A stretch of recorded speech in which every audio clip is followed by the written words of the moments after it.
강원도 현안과 이슈를 짚어보는 시간입니다. 동해안을 화마의 열기로 뒤덮은 속초 고성 산불이 발생한 지 6개월이 지났습니다.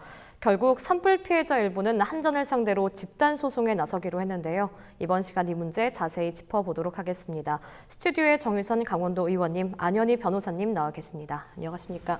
안녕하세요.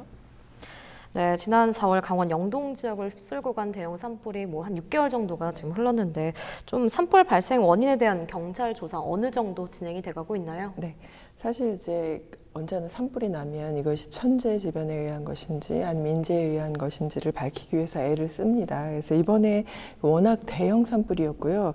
이 산불의 원인은 발화지점이 사실은 전신주였기 때문에 처음부터 말이 많이 있었죠. 네. 그래서 이제 국립과학수사연구원에서는 이번 속초 고성 산불의 원인을 특고압 전선이 바람에 떨어져 나가면서 발생한 아크 불티가 마른 낙엽이나 풀에 붙어서 시작되었다고 경찰에 통보한 상황입니다. 그러니까 그 산불의 원인은 어쨌든 전신주에 의한 아크 불티가 원인이라는 것은 밝혀졌는데, 네. 그럼 이제 한전에서 모든 배상에 대한 책임을 질 것인가에 대한 부분이잖아요. 그래서 처음에 이제 한전 사장이 제대로 된 사과와 이런 것을 안 해서 사실 지역 주민 이재민들에게 공분을 샀었던 것이 있었고요. 그때 이후로 이제 한전 쪽에서는 수사 결과와 관계없이 그 민사적 역할은 다 하겠다는 것이 한전의 입장이었습니다. 그래서 이제 이번에 워낙에 고압선 불꽃에 책임이 한전에 있다고 밝혀졌으니까 형사적 책임이 아니더라도 그 민사적 책임은 다하겠다고 했는데, 문제는 이 책임의 범위와 금액 그리고 보상 방법에 대해서는 사실은 한전 쪽과 이재민 쪽에서의 갈등이 있을 수밖에 없었습니다. 네. 예. 그래서 일부 이런 부분들에 대해서 그 손해사정사들이 가서 70명의 손해사정사가 들어가서 점검을 하고, 또 이재민 측에서는 자기들이 어떠한 것들을 피해를 받았다라고 해서 일일이 다 써서 제출을 했습니다. 요거 두 개를 확인해서 이것이 인정되면 몇 퍼센트 정도 이제 피해 보상을 할 것인가에 대한 문제인데요.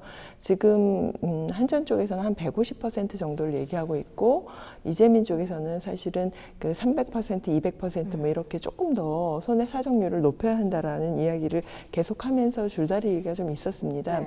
근데 이제 일정 부분 이 부분을 수용하신 이재민들도 있고, 그래서 그런 분들 가운데에는 이제 이번에 이제 추석 때 한전 쪽에서 100억 정도를 현금으로 미리 풀겠다라는 것들을 밝혔는데, 말씀하신 대로 이제 그 대책위원회가 딱 하나로 구성되어 있지는 않습니다, 지역에.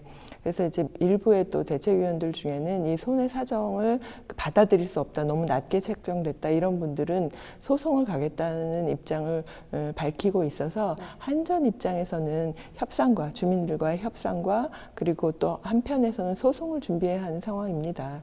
근데 이제 사실 2004년에 청대산 산불 피해가 있었습니다. 이때 사실 비슷한 일들이 있었는데, 이때는 한전 쪽에서 그 법대로 하겠다라는 것이었고 1년 6개월 정도 조사를 하고 법적 공방을 거쳤는데, 그때는 사실 한전 쪽에 결격 사유가 없다, 엄청난 피해를 유도한 것은 아니다라는 결과가 났었고요.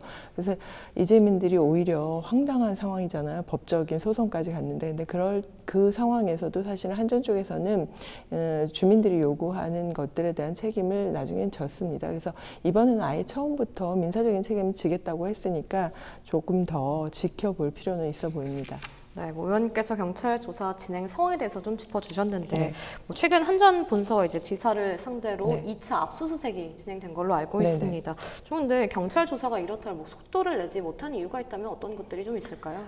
사실은 1차로 4월 23일에 한전 속초지사와 강릉지사 두 곳을 압수수색했습니다, 실제로. 그래서 이제 발화 지점으로 지목됐던 전신주에 대한 설치, 점검, 보수 이런 것들이 담겨져 있는 서류 일체를 압수해 가지고 분석 작업을 실시했고요. 근데 요거에 대한 보완으로 지난 8월 21일 한전 본사와 그리고 또 이제 속초 지역의 한전 지사를 또 2차로 압수수색을 했습니다. 결국 이제 이 2차 압수수색을 한 것을 보면 보통 이제 여기에 연루된 사람이 한 10명 정도로 보고 있고, 경찰에서는 한 5명에서 4명에서 5명 정도를 기소할 예정이었는데 이것이 기소를 하기에 충분한 자료가 좀 부족하다고 생각해서 아마 2차 압수수색을 했을 것이고요. 근데 제가 이제 방송에 오기 전에 강원 경찰청에 확인한 결과 지금 경찰과 검찰에서 왔다 갔다 조율 중인 상황이에요. 막바지 상황이긴 한가 봅니다. 그래서 이제 이미 자료들은 분석돼서 조사는 다 되어 있고 어느 정도 범위 안에서 이것을 이제 기소를 할 것인가에 대한 결정이 남아 있는 거고요. 실제로 한전 쪽에서는 그 민사적인 책임을 지겠다고 했지만 이 원인이 아까 말씀드린 것처럼 한전에 의해서 명백하게 과실치사에 의한 산불이다라고 하면 손해해줘야 되는 범위가 굉장히 늘어날 것이라고 생각합니다. 그래서 이런 부분에 있어서는 한전 쪽에서도 계속 그 검찰을 압박하고 있을 것이고 여러 가지 자료를 이용해서 자기들의 그 책임이 아님을 이거는 어쨌든 바람에 의한 책임임을 입증하려고 애를 쓸 것이고요. 근데 이제 문제는 사실 그 많은 부분들 중에 중소상공 자영업자들이나 중소상공업자들이나 아니면 이제 임업을 하셨던 분들이 그 손해배상에서 빠져 있는 분들이 좀 계십니다.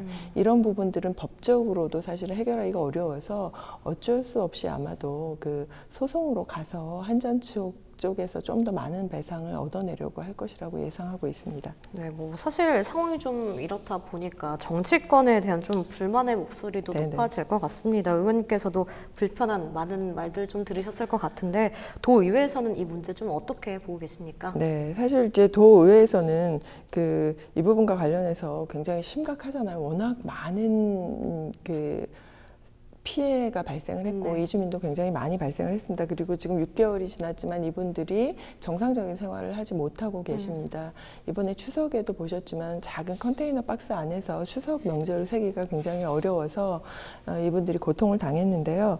실제 산불이 일어났을 때는 대통령, 뭐 장차관, 각계 뭐 정치인들이 다 와서 초법적인 그 해결을 하겠다라는 지원을 약속하셨는데 실제 이제 강원도민들 입장에서는 그런 것들이 얼마나 이루어지고 있나에 대한 그런 부분들이 있습니다. 그런데 이번에 실제 이제 강원도의회에서는 발빠르게 그 산불 피해 특별 재난 지역 복구 대책 특별위원회를 구성을 했고요. 이 위원회에서는 실제 강원도 산불 피해 소상공인 중소기업 지원금을 위한 긴급 조례안도 발의를 했습니다. 그래서 실제 그 이번 그 추가 경정 예산안의 내용을 좀 들여다보면 1,100억 원 이상의 국비를 강원도 산불 피해의 긴급 자금으로 확보한 상황입니다.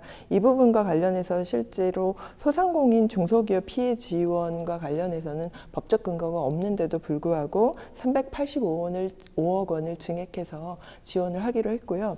이 부분들과 관련해서 그 뭐 양봉을 하거나 아니면 작게 그 뭐 사냥을 키우거나 염소를 키우거나 이런 분들까지 아니면 산나물을 채취하면서 사셨던 거나 이런 부분들은 사실은 그 항상 산불이 나더라도 피해 보상을 받는데 법적인 어려움이 있었습니다. 이런 부분들을 강원도의회에서는 중심으로 해서 많은 부분 성과를 이끌어냈고요. 그리고 이제 개인별로 들어가는 것들에 대해서 내가 체감을 잘 못하시는 부분들이 있어요. 국민들이 성금을 그렇게 많이 냈는데 나는 하나도 받은 것이 없다. 이런 부분들이 있지만 실제 이런 부분들이 점차 그러니까 절차를 밟아서 지원을 하고 있고요. 산불 피해 복구와 관련해서는 단지 이제 개인의 복구에도 힘을 써야 되지만 크게 살림을 다시 만들거나 아니면 뭐 헬기를 만들거나 뭐 이런 부분들과 그 상수도 시설이나 이런 긴급하게 필요한 그 예산들이 있습니다. 그런 쪽으로도 지원을 했고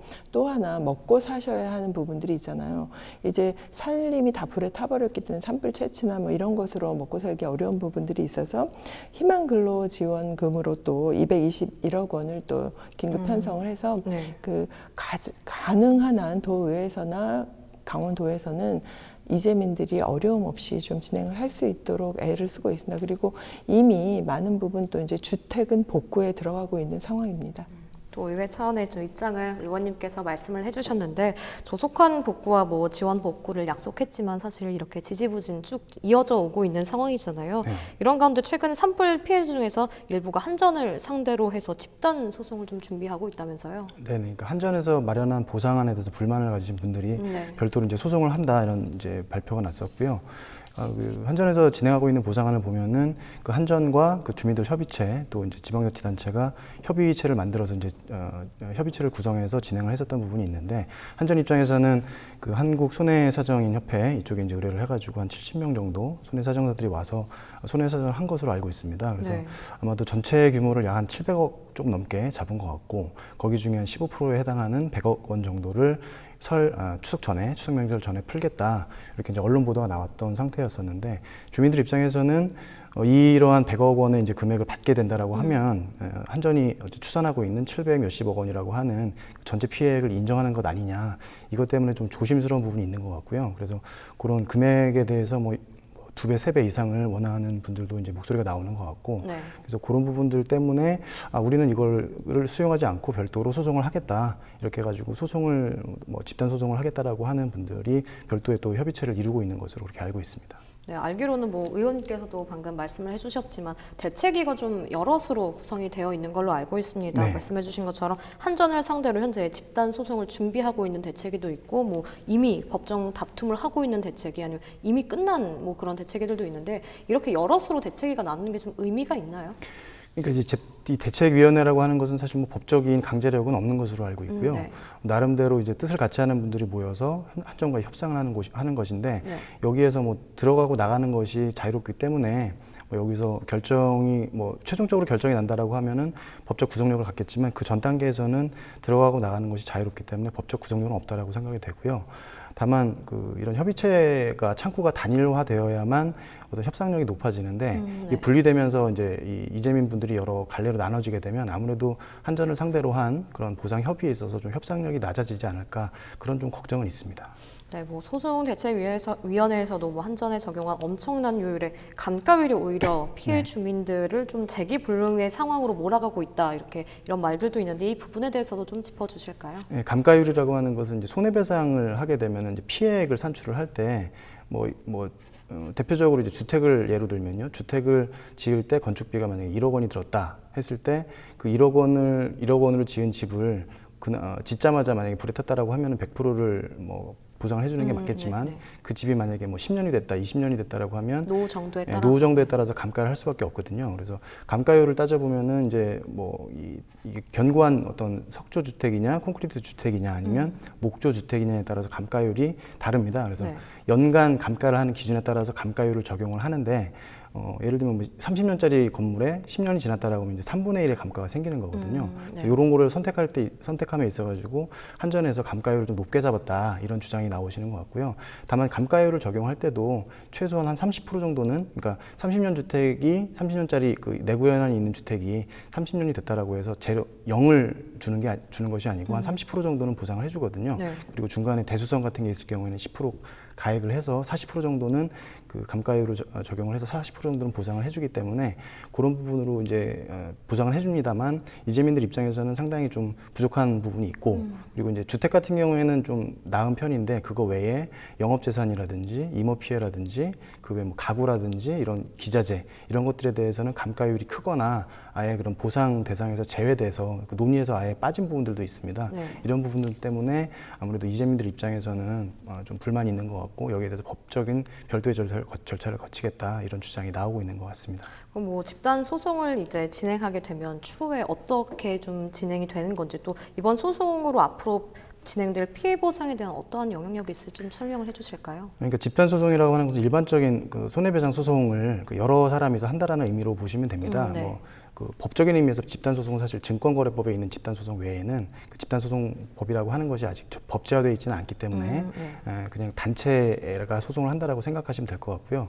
이 소송이라고 하는 것은 주장하시는 쪽, 그러니까 이재민 원고 측이 모든 증거라든지 이런 것들 다 제출을 하셔서 화재 발생의 원인이라든지 그 화재 발생과 그 한전의 과실과의 인과관계라든지 한전에서 어떤 과실을 했느냐라든지 그리고 피해 배상 금액 자체도 다 원고가 입증을 해야 됩니다. 네. 지금은 손해사정인을 통해서 한전에서 대신 입증을 해주고 있는 거나 마찬가지인데 네. 여기에 대해서 불만이 있으면 이제 원고가 직접 입증을 해야 되겠죠.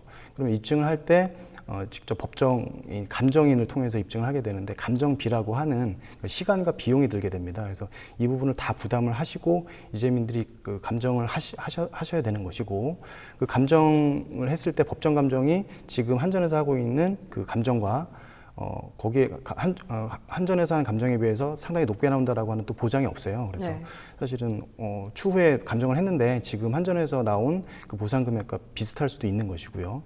그리고 또 한 가지 문제는 이 소송에서 이 손해배상 금액을 산정을 할 때 그 책임 제한 법리라는 게 있습니다. 그래서 이것이 한전의 책임으로 발생한 산불이 맞다 하더라도 한전이라는 곳은 이 전국 지방 곳곳에 방방곡곡에 다 이런 고압 발전소라든지 발전 시설들을 다 갖추고 있기 때문에 네. 언제든지 발화의 위험성이 있는 것이죠. 그래서 이 사업을 운영함에 있어서 그 위험도를 항상 짊어지고 가는 부분이기 때문에 이런 한전이 위험한 상황을 감수하면서 이런 전력 공급이라고 하는 중차대한 그 국가적인 책임을 대신하고 있는 것인데 여기에 대해서 한전이 조금 잘못해서 불이 났다라고 해서 100% 다 책임을 지울 것이냐 그런 부분에 있어서 의사의 의료과실과 마찬가지로 약간 그걸 이제 감축해주는 법리가 있습니다. 네. 책임 제한의 법리라는 게 있어서 의사의 그런 과오의 경우에도 의사의 과실이 분명하다 하더라도 적게는 20-30%, 많게는 70%씩 감액을 시켜주거든요. 네.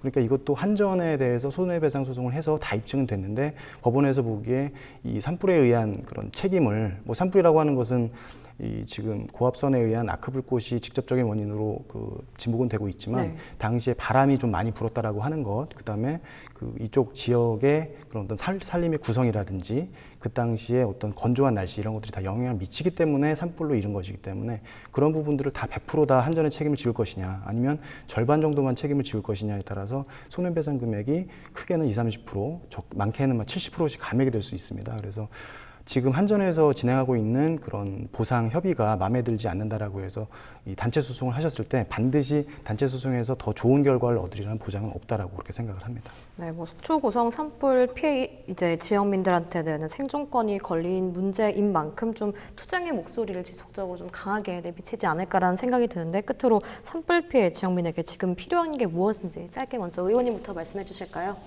네, 아까 변호사님도 말씀을 하셨지만 갑자기 산불 피해로 집도 잃고 나의 사업장도 잃은 이 이재민들은 무엇으로도 사실은 보상하기가 어려울 것입니다. 그리고 그렇죠. 어떤 보상을 한다고 하더라도 만족스럽기는 굉장히 어려울 텐데 문제는 강원도가 해마다 이 같은 산불이 반복된다는 것이죠. 그래서 이번에 새로 주택을 신규로 짓는 경우에는 불에 타지 않는 불연성 소재를 이용한다든가 아니면 좀 띄우고 산과 거리를 좀 띄우고 완충지대를 만든다든가 이런 방식으로 실제적인 그런 조치들을 좀 가지고 해야 할 것이고요.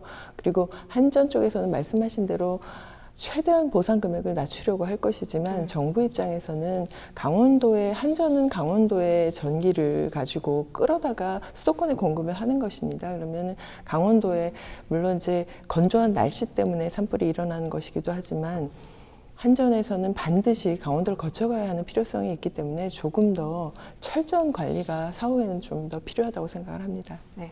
변호사님도 말씀해 주실까요? 네, 그러니까 지역민들 입장에서는 말씀하신 대로 생존권이 걸린 문제고 본인의 삶의 터전이 모두 불에 탔기 때문에 네. 당연히 높은 금액의 보상금을 요구를 하고 하는 것들은 이제 정당하다고 생각은 합니다.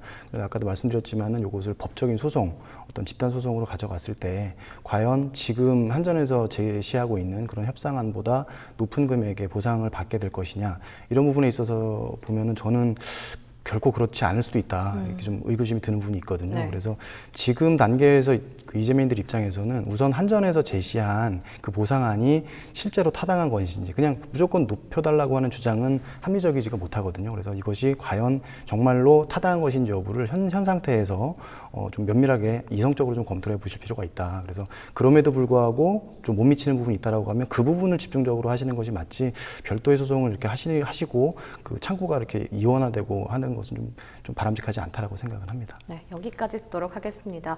속초 고성 산불 피해에 관한 소식 저희 CJ 헬로도 지속적으로 전해드리도록 하겠습니다. 지금까지 정유선 도의원님, 안현희 변호사님과 이야기 나눠봤습니다. 두 분 오늘 말씀 감사합니다. 감사합니다. 감사합니다.